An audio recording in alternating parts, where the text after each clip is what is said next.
The Lancaster Charity Gala was a kind of event that defined power in the city. 300 guests in gowns that shimmered like liquid jewels and tuxedos cut to perfection moved across the ballroom of the Lancaster Grand like pieces on a chessboard. Conversations flowed with the precision of rehearsed lines. Every smile was strategic, every compliment calculated. Crystal chandeliers bathed the marble floor in golden light, reflecting wealth and influence in every polished surface. Nathan Carter wove silently through the crowd, balancing champagne flutes on a silver tray with the easy grace of long practice. At 36, broad-shouldered with strong hands, he could have drawn eyes if he chose, but invisibility was his armor. After years of serving the wealthy, he had mastered the art of being present yet unnoticed. His job was not to exist as a man, but as an extension of the service. Yet even as he carried crystal glasses in polite silence, his gaze strayed toward the far wall. There, partially concealed by a marble column, stood Evelyn Lancaster. At 24, Evelyn should have been the center of attention. Once, she had been the city's brightest young star, her name glittering on ballet posters, her future certain. But now she stood at her father's gala, like a ghost. Her midnight blue gown swept from her throat to the floor, elegant but deliberately concealing.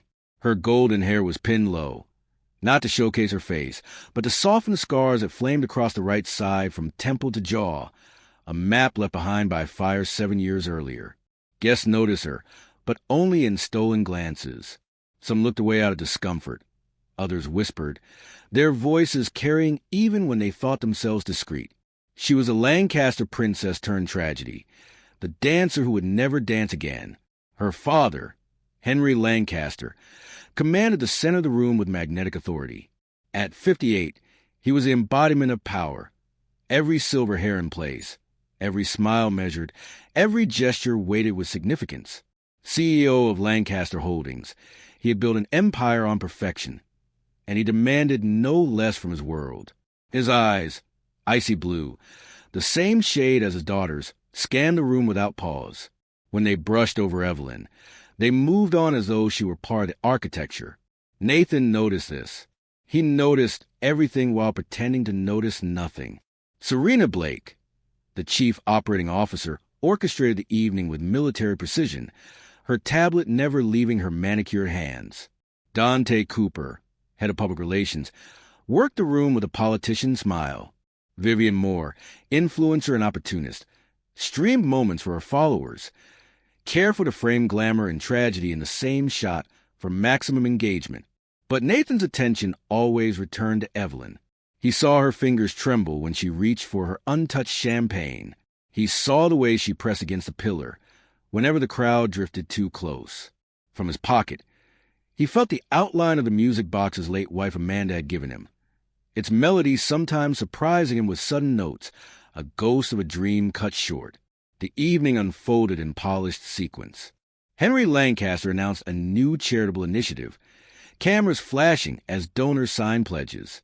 Applause followed in perfect rhythm, as though rehearsed.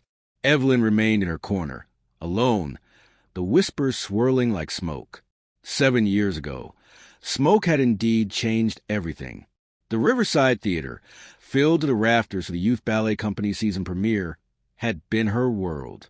She had been the star, her name on every program, her face on posters across the city. The fire began in the lighting rig, sparked by ignored warnings and buried reports. Stage engineer Corbin Hayes had tried to raise alarms, but budget cuts had silenced him. Safety upgrades were canceled. Sprinklers had been deactivated. Fire exits were blocked by set pieces. Every shortcut taken in the name of profit aligned into catastrophe. When flames rained from above, Evelyn had been rushing to protect a younger dancer. Burning fabric melted to her skin. The right side of her face bore the cruelest damage, nerves destroyed, sensation alternating between numbness and eternal pain. Henry had arrived at the hospital before the doctors finished their assessments, lawyers at his side. While Evelyn drifted in sedation, he shaped the narrative, an unfortunate accident, unforeseeable, no one to blame. Insurance would cover costs. Lancaster family requested privacy. What never reached the press was that Henry's signature had approved every budget cut that created the conditions for the fire. He buried reports, bribed inspectors, erased evidence. Evelyn was erased too. And yet here she stood, a silent monument to survival, in a ballroom built on her father's empire denial. Nathan, who had lost his wife to cancer after sacrificing his own musical dreams, recognized pain when he saw it. He didn't know the details, but he understood the language of grief. He had stayed when Amanda grew weak, learned to braid their daughter Lily's hair, taken any job to keep food on the table.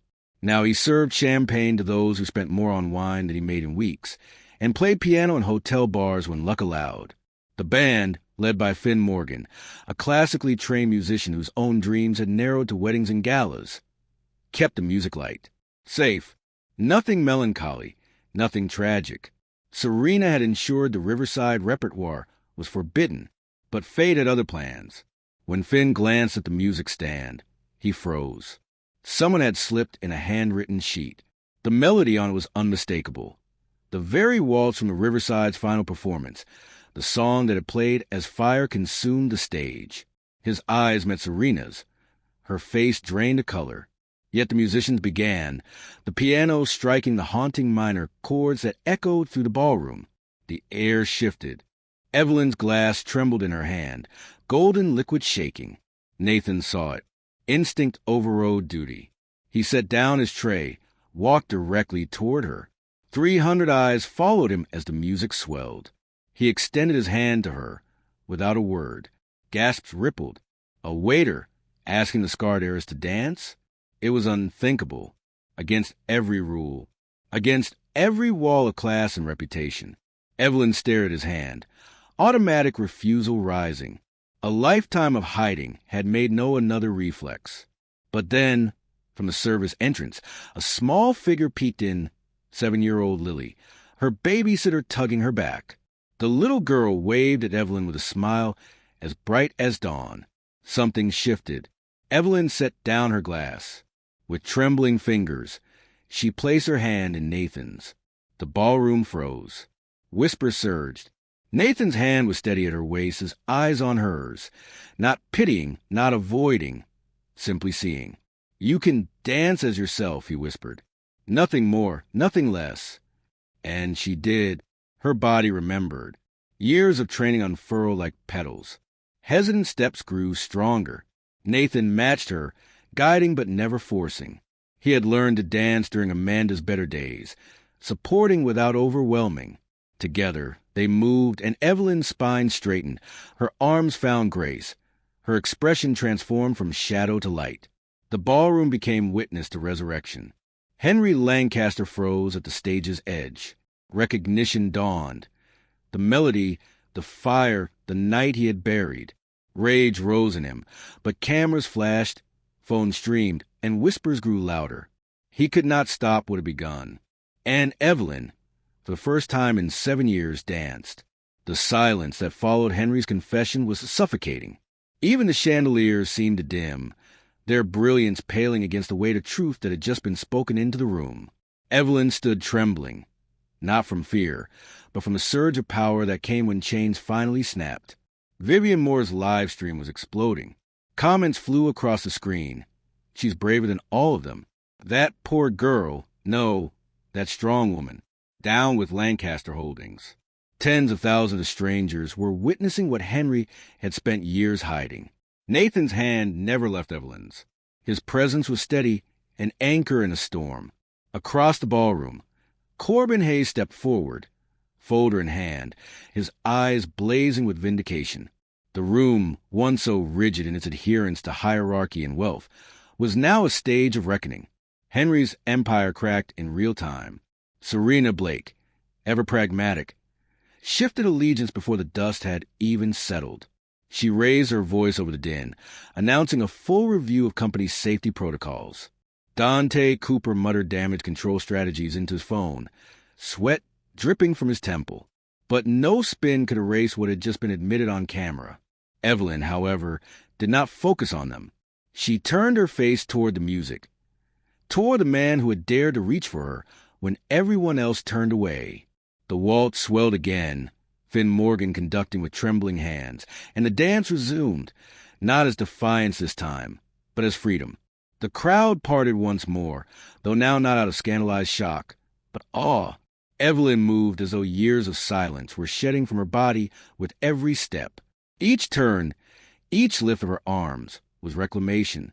She was no longer Henry Lancaster's scarred daughter, no longer the tragedy whispered about behind raised champagne flutes.